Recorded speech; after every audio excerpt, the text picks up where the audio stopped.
This is the plaintiff, Marilyn Perdugo.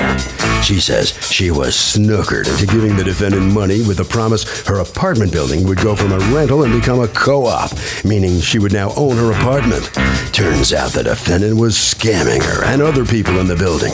And no matter what she does, she can't seem to get him to return her hard-earned money. So she's suing for $1,500, the amount she's owed.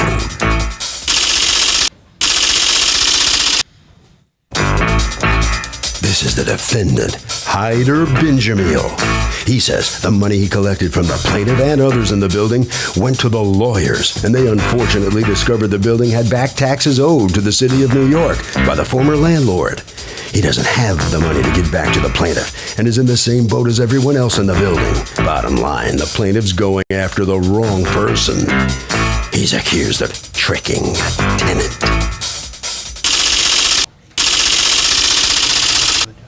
All parties, please raise your right hands. And welcome back to the People's Court. Next case in the docket, the plaintiff claims she got scammed by the defendant, who promised that she would become the proud owner of the apartment she was renting. But the defendant says it's the lawyer's fault, not his. It's the case of the rent's too damn high. Thank you. Okay, Marilyn Perdugo, you are suing Hyder Benjamil? That's me. Okay. For $1,500, the cost that you paid for a co-op certificate that you feel was basically pilfered from you because the co-op never happened and he never returned your money. Tell me what's going on. Oh, I began $1,500. Right, but tell me where you lived. Explain the situation. Put your papers down. You're going to be with me for a while. Relax. Okay. Go ahead. I live on East 8th Street. I've been there for 17 years. I used to work. I'm on disability now. What's the nature of the disability? Antidepressant medication. I get anxieties. You know, I trust him. Who is he to you, though? He was a friend of my father's before he died. Mm-hmm. You know, and you know, we were friends once. You know, because everybody in the building, we were all like family there. Okay. And we believed in him.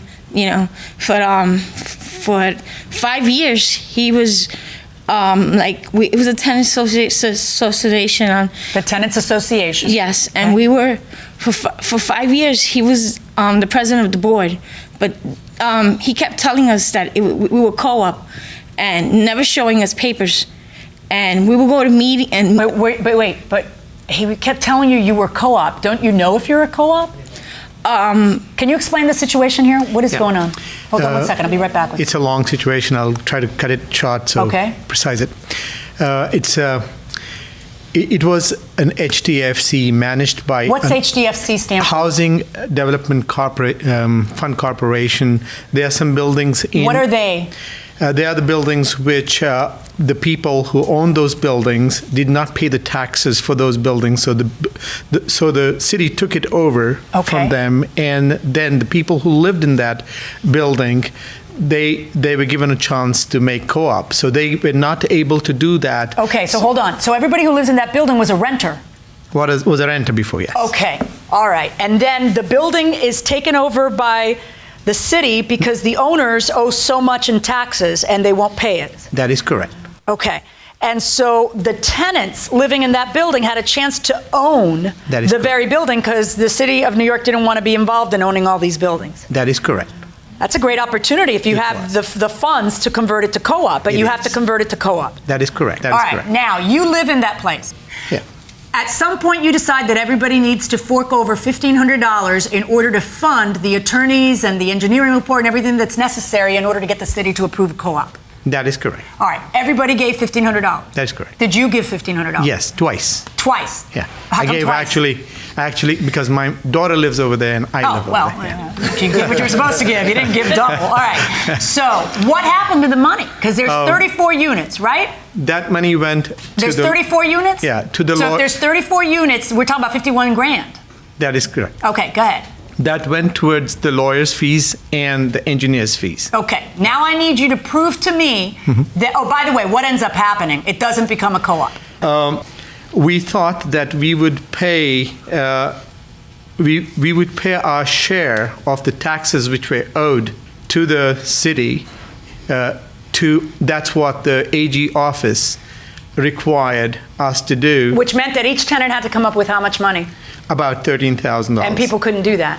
On a later stage, we discovered we could not. And also, we started, because of the tax rate which increased, we end up paying $1,000 a day now. That's how it started increasing. Then the bill started becoming big and big and big.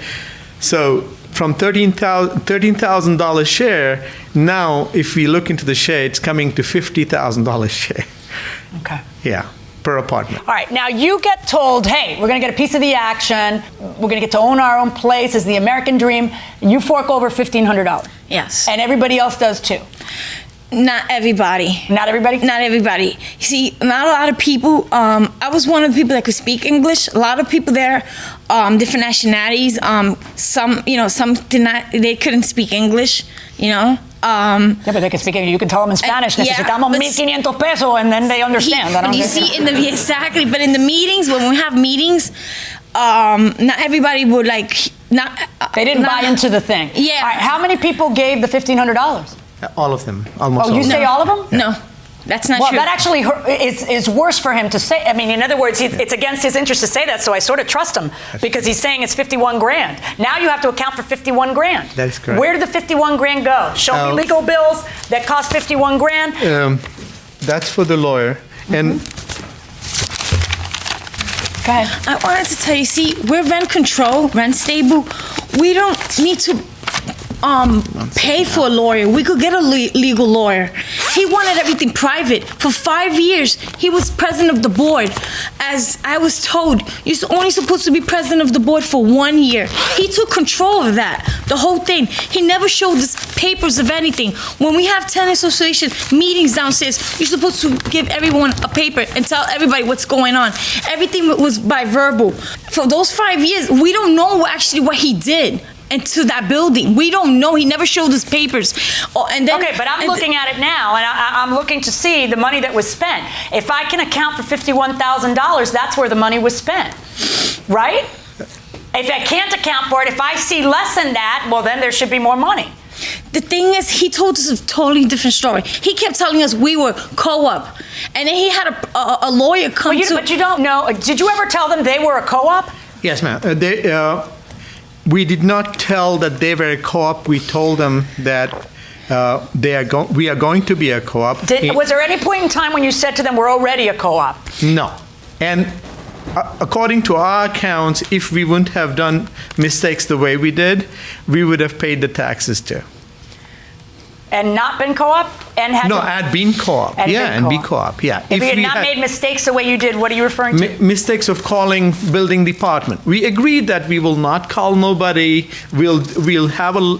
She didn't call the building department, right? Huh? She didn't. She did. She did? Yes. So is the defendant responsible for all this money that went to the lawyers? I don't think so, because he was doing it.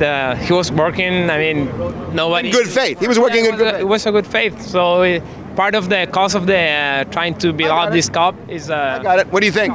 I would say so, because I mean, any transfer of cash means that it's an agreement of some sort. So regardless, even the guy who just is the guy holding the money and transferring it, he's responsible. Well, he should be responsible, and no matter what, because it was in the beginning. So okay, got your point. Going inside the courtroom. Here's the thing. I mean, if 311 finds a violation, it's because there's a violation, and exactly. the rent money that's being collected needs to go there first, co-op second. So it's really, I understand what you're saying, that money gets diverted, but it gets diverted because it should get diverted. We need to stop, okay? Because I need to explain something to you. Have you ever seen what I'm looking at, or you've never seen it?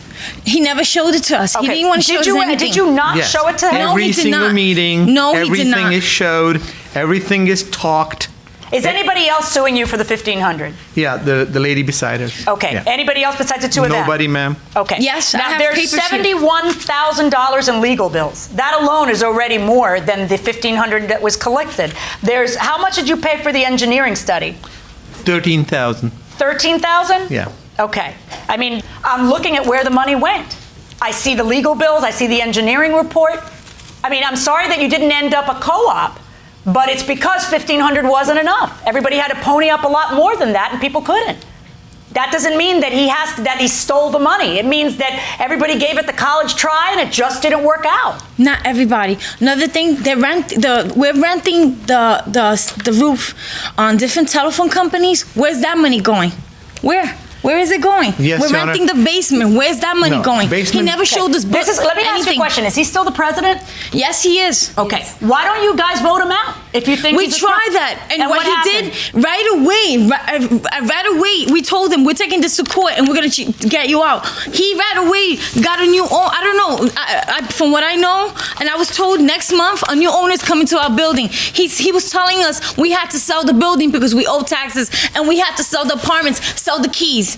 I refused to sell my apartment, and then he was offering us money to sell the apartment. What's that about? Yeah, if we want, we sell the buyout agreement of our apartment. Okay, so how much was it?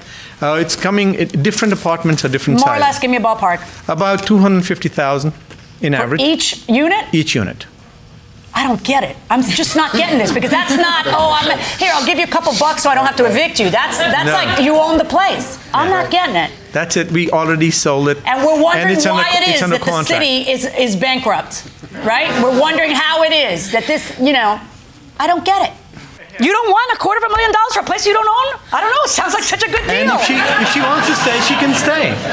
She can stay. Great, so she'll stay. You know what? Stop. Everybody stop. I will never understand, but maybe I'm not meant to understand it. Maybe it's beyond my comprehension. Maybe there's a lot more to this and I just need to study the situation. But here's what there is to your situation.